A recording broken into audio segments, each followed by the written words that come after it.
The Hunter Biden emails have been verified by others on the email threads, and the Bidens have not denied they are hunters. Okay, first, this is our first topic. It's going to have like subcategories.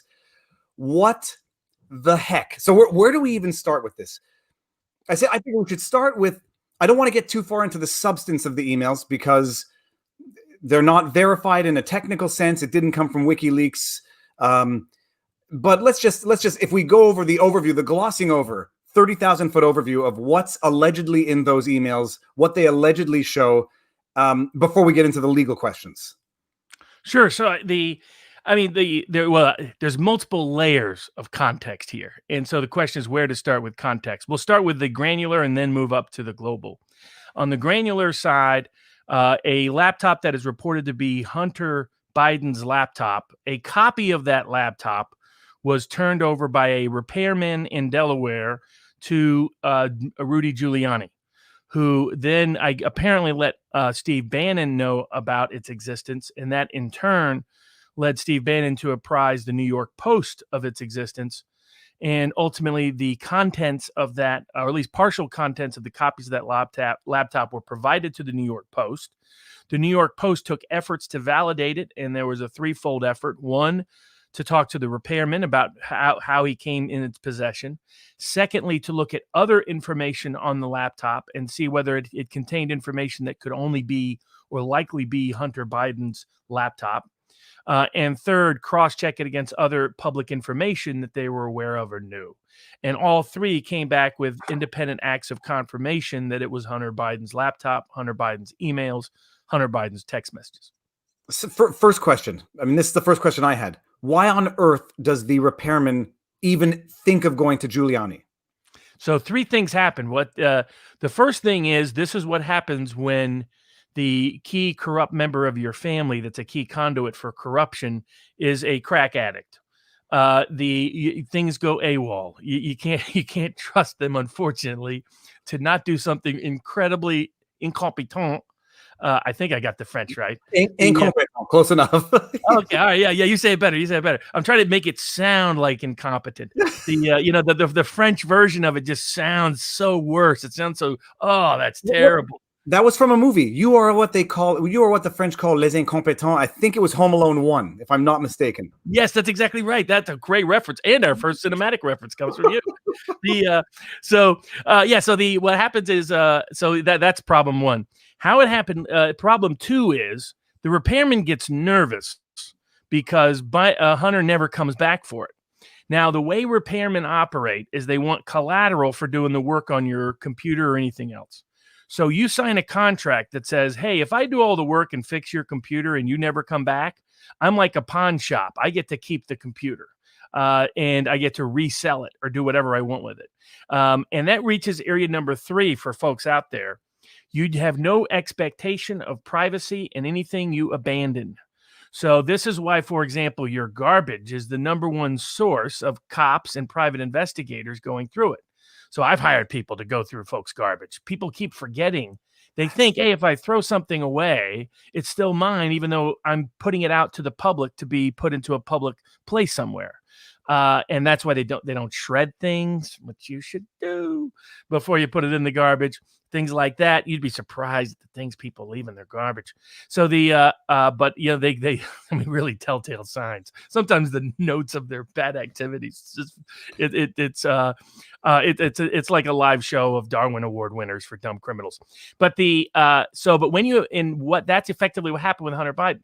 So legally, the reason why he could look at it is both his contract and privacy law entitled him to do so once Hunter Biden never came back for it. And importantly, never paid for the work that was done. It would have been a different thing if he would have paid for the work but not come back for it. What happened? And if I just stop you there now, Karen Stratton says apparently the laptop was sent to the FBI in winter of last year, which is interesting and material. But so that was the first question I had. Is so we know the principles in law. If you do work on a car, the person doesn't pay, you can seize the car, or you don't have to give the car back until they pay, and you can use the car as some form of payment. When it came to a computer, I was sort of maybe thinking you could keep the computer, but you have to wipe the information because you don't have the right or access to the information on it. But if the idea is that you don't have a right to privacy in anything you abandon, that is that is fascinating. Exactly. It's just like what you put in your garbage. Same thing. Because I've run into this problem. I had a client who left his laptop at a pawn shop, never went back for it, ended up in the Fed's possession. It was a big problem. It turned out there were other issues. So so I've been through it. So I've been through the legal weeds on it, and that's why it is what it is. But that leads to the second component. The repairman started to get nervous because he recognized Hunter Biden in the news stories. And he started wondering whether maybe this guy deliberately left his laptop here. Maybe I'm sitting on criminal evidence and somebody's going to accuse me of somehow being in the middle of something. He just hit every panic button known to man. So he decided, okay, and this was a smart little repairman. He'd been around long enough, obviously. He does two things. One, he calls the FBI and says, I got this. Please take it off my hands. But he does a second thing. He backs it up. Because he's like, I don't trust, maybe the FBI will even be bad. This is big, powerful political people. I don't want to get on the wrong side of anybody. I'm going to have a little safety. I'm going to have a little insurance. I'm going to do a backup of the laptop. What is fascinating here is the FBI had this information for a year, and apparently, just like Clinton emails, just like Clinton Foundation, they tried to bury it again. They sat on it, pretended it didn't exist, didn't investigate it. They had it while the impeachment investigation was ongoing. It was clearly material evidence to the impeachment, and they failed to disclose it to anybody, failed to provide it to anybody. And what this kid did is he just waited a long time, and then it was towards the election season, and he realized the FBI was not going to do anything with it, and he made the smart play, which is, okay, Biden might win this election. I know things that other people don't know. I don't want to end up, remember, folks, Epstein didn't kill himself. Eternal truth number 2. Number 1, Sally Yates is corrupt. So he decided he didn't want to get Epstein somehow, or Clinton, or Arkansas, as they used to say in Arkansas, because a lot of people seem to drop dead. More people than dropped dead around the Kennedy assassination dropped dead around the Clintons. So the Clinton, the getting close to the Clintons is still a higher risk factor than getting close to someone with COVID, folks. So he was like, I'm now, part of this is speculation, but this is my guess as to what his motivations were. He thought, you know what? I don't want to get in the middle of something if Biden wins.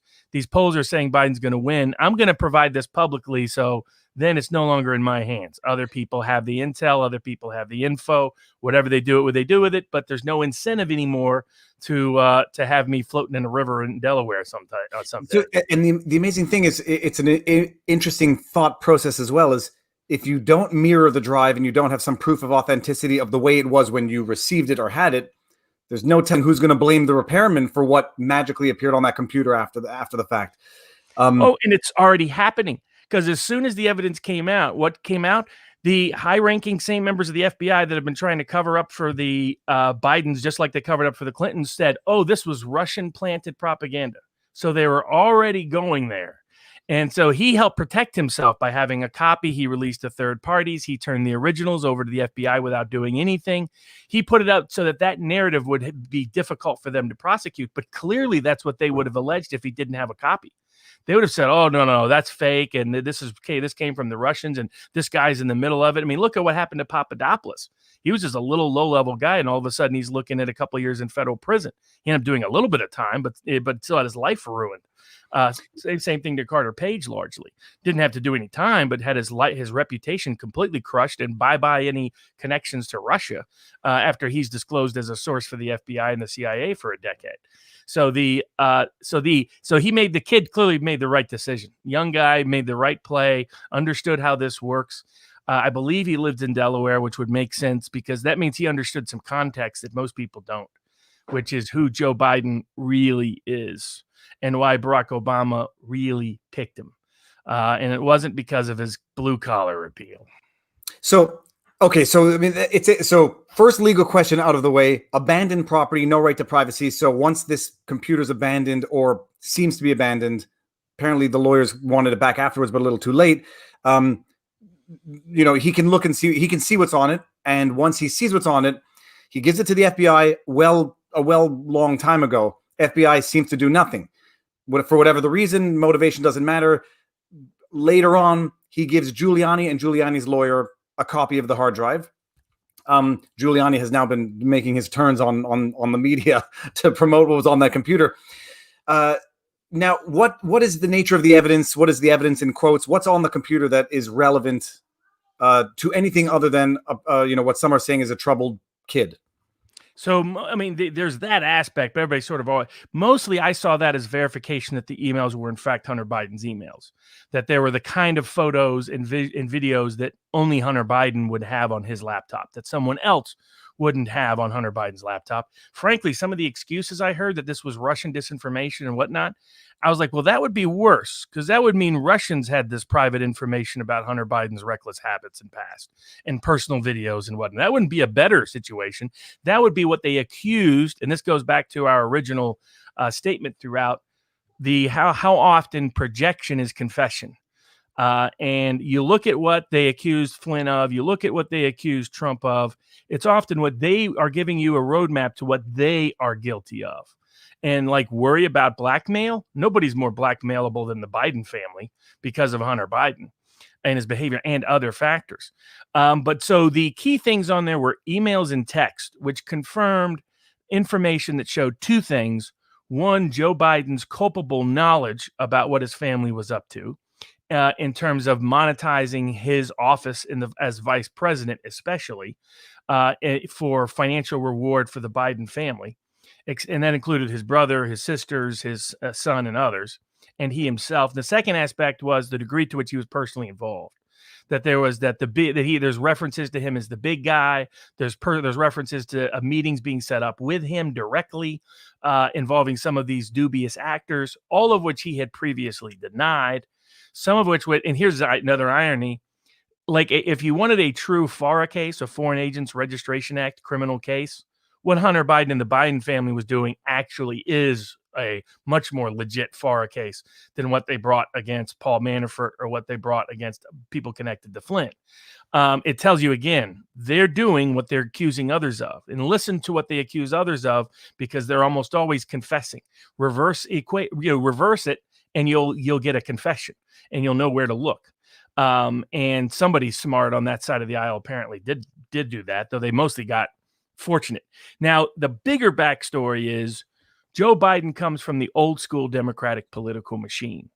So when Barack Obama got nominated and won, he did not come from a political machine. He had strong ties to what you could call the intelligence apparatus.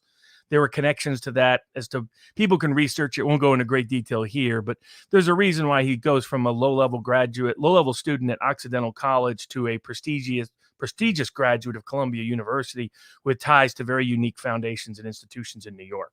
All right. So if you track and trace some of those people, you'll find some other connections.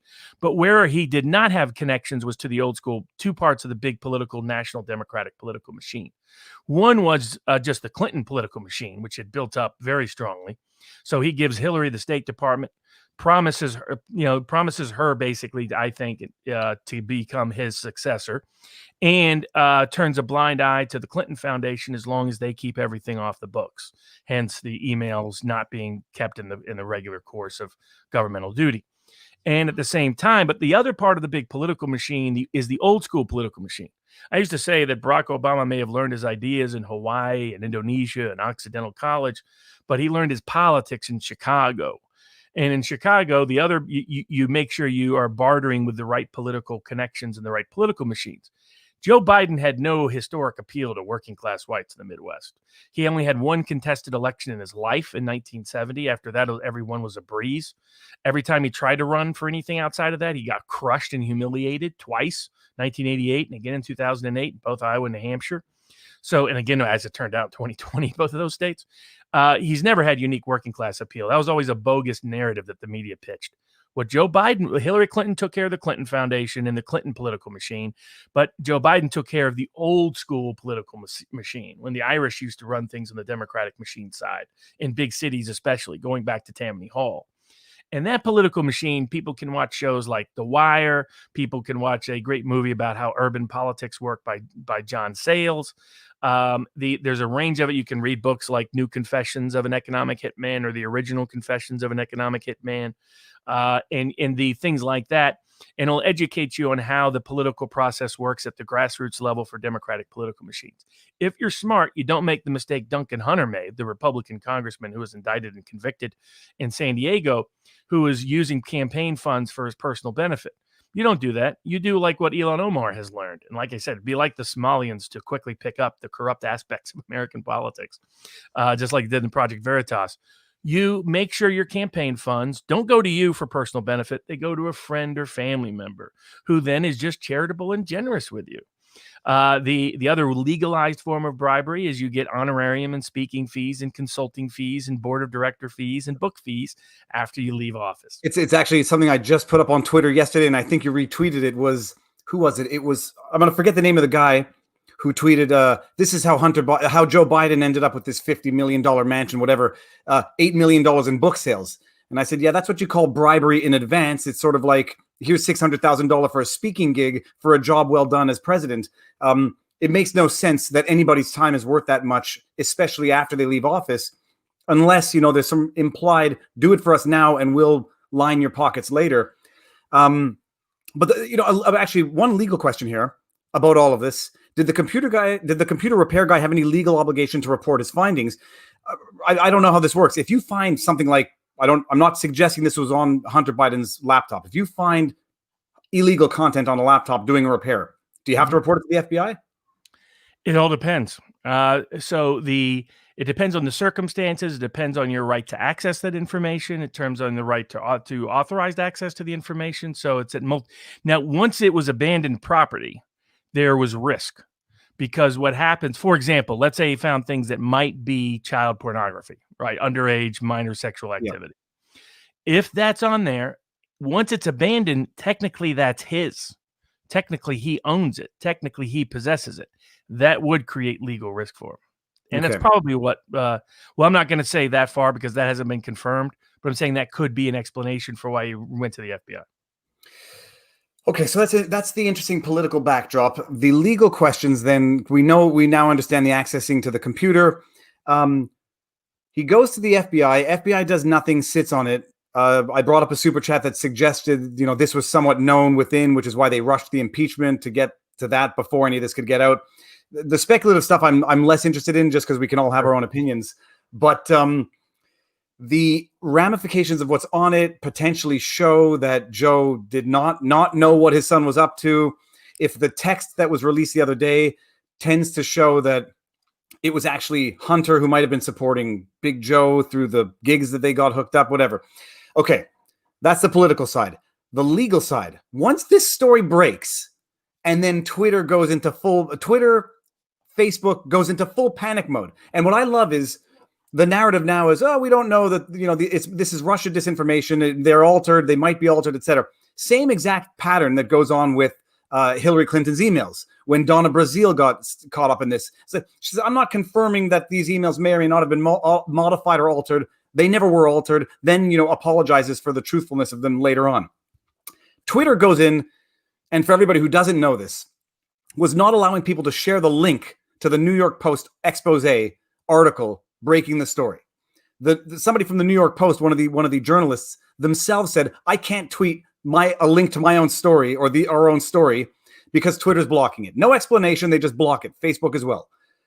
Then they come out afterwards and say, we blocked it. The reason why we blocked it is because some of the images contained personal information and it violates some of our policies. They then come out and revise that a little later and say, no, it violates our policies on publishing hacked material, which I also said on Twitter sort of confirms the veracity of the documents. And now people are coming out and saying, it might be modified and altered, in which case it wouldn't have violated any hacked terms of service use. It would have just been, fake information. So they've gone through the gamut of excuses.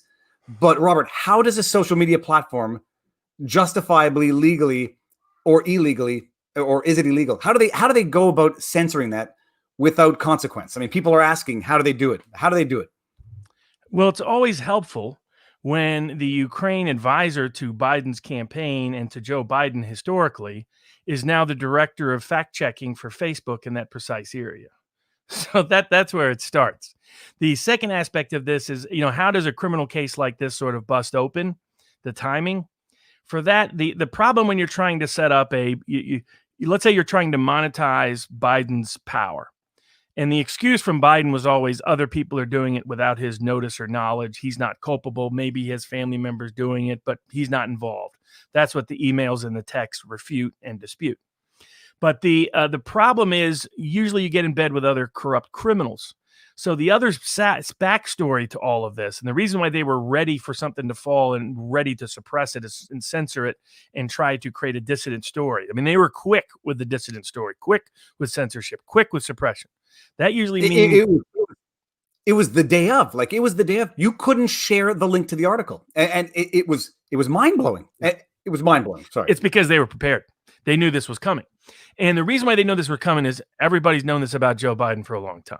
So to just give people a personal insight, when I was a criminal defense lawyer, people connected to Joe Biden were constantly pitching that for the right donations, they could set up a meeting. And Joe Biden was smart. Nothing in writing, always in cash. These were the terms, okay?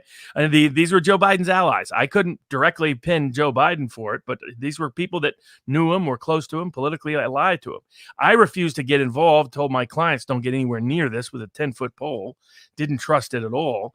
But what was being pitched was that for the right donations and the right meeting, maybe the criminal case of a client could go away. So that gives you an idea of how much was being monetized around him.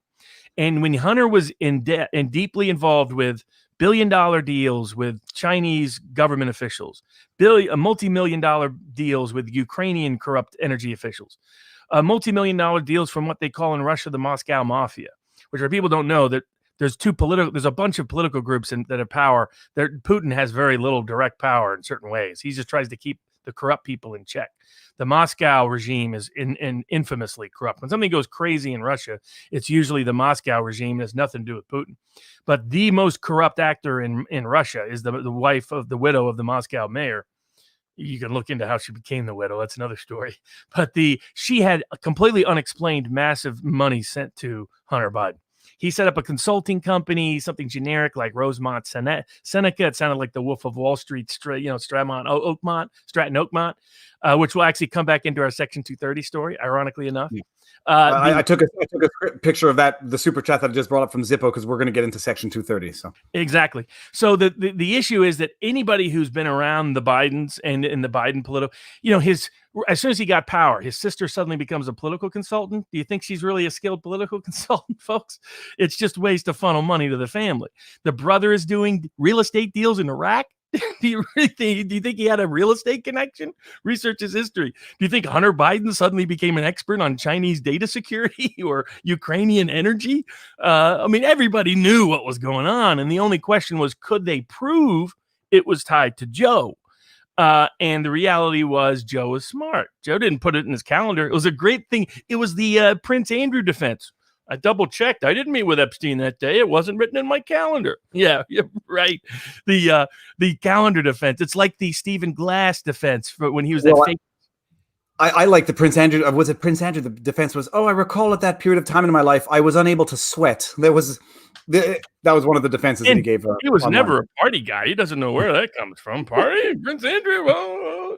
It's fascinating. The Stephen Glass was a famous fake journalist for the New Republic, was writing fake news stories. They actually portray a version of it in the show The Wire. And another movie reference, Shattered Glass. Great movie. Great movie. And what it is he said, look at my notes. Because he made up his story in his notes, journalists were so used to justifying what they reported by whatever nonsense they put in their notes that it became the source, as if that was somehow an independently verifiable source. And as lawyers, we can tell you your diary of events, very rarely admissible because it's self-serving hearsay. So but that's the nature of it. Sometimes contemporaneous notes can be relevant in certain circumstances. Now, Isaac Castillo asks, has Biden's camp come out and state that the laptop email info are patently false, or are they just pounding the table? They're just dead silent. They haven't said anything. Correct. And his lawyers have asked for it back. So, by the way, folks, if you're going to pretend something is fake, don't ask for it back. Just work to the why. I've been through this scenario before. I'm like, I don't know where that came from. That's not my clients. Like I said, they found a laptop of my clients at a pawn shop. And I was like, that's somebody else's. Oh, who knows who borrowed it and took it? And you should look at that pawn shop owner. He's probably a freak. You have to come up with whatever defenses you can. But I'll tell you what I didn't do. I didn't ask for it back. That's what I did not do. So yes, I have no doubt that the texts and emails are valid. Everybody, put it this way, there was a reason Biden had his son right behind him when he went to China, coming off that plane. It was a message to everybody in China, you better start dealing with the kid and to get what I want, to get my piece of the action. Because the big money for, if you're these days in American politics, this is what Confessions of the Economic Hitman are partially about, is, and there's documentaries on it too, is the monetization of foreign sources. This is why the Clinton Foundation was 90% foreign. The biggest places you can get bribed are foreign governments who are completely dependent on what the U.S. does for security, for criminal prosecutions, for military influence, for political control, you name it, particularly in Iraq and Ukraine and China and in parts of Russia. Not all of Russia. Putin basically has shut the door to U.S. influence at a national level, but you can still have influence at the local level, at the Moscow level, at oil companies doing business in Europe, oligarchs doing business in Cyprus and the United States, and other people. Olinikov had a lot of connections here in the United States. So that's who you shake down.